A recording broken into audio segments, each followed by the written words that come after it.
विहिंप आंदोलकांनी जाळलेल्या प्रतिकात्मक कबरीवर धार्मिक मजकूर असल्याची अफवा पसरली। नागपूर हिंसाचारावर देवेंद्र फडणवीसांचं निवेदन। हिंसाचार पूर्वनियोजित, मुख्यमंत्र्यांचा सभागृहामध्ये दावा।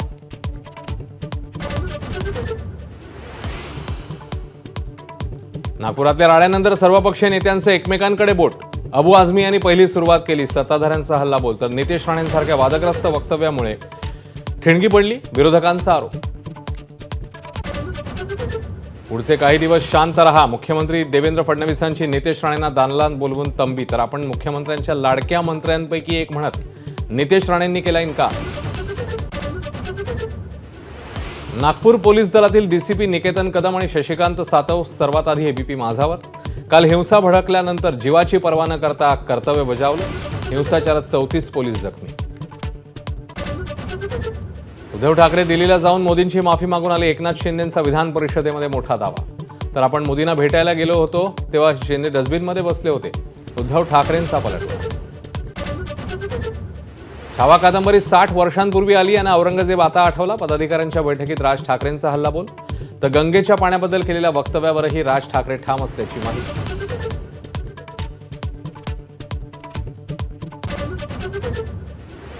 एका अपक्ष उमेदवाराचा अर्ज बाद झाल्यानं विधान परिषद पोटनिवडणूक बिनविरोध। भाजपचे दादाराव केचे, संजय केणेकर, संदीप जोशी, शिवसेनेचे चंद्रकांत रघुवंशी आणि राष्ट्रवादीचे संजय खोडके विधान परिषदेवर।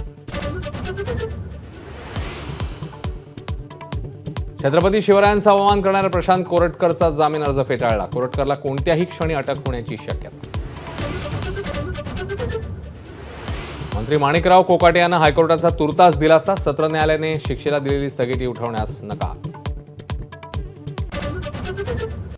महानगरपालिकेच्या निवडणुका ऑक्टोबर नंतरच होणार, सूत्रांची माहिती। कोर्टात निकाल लागला तरी निवडणुकीच्या तयारीला 100 दिवस लागण्याची शक्यता।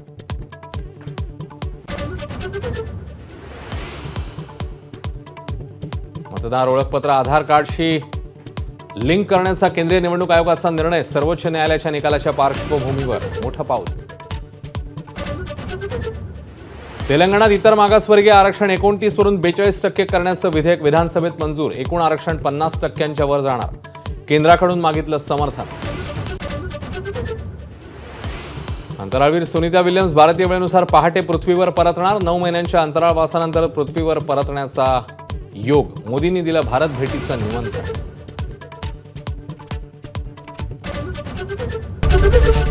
एबीपी माझा, उघडा डोळे बघा नीट।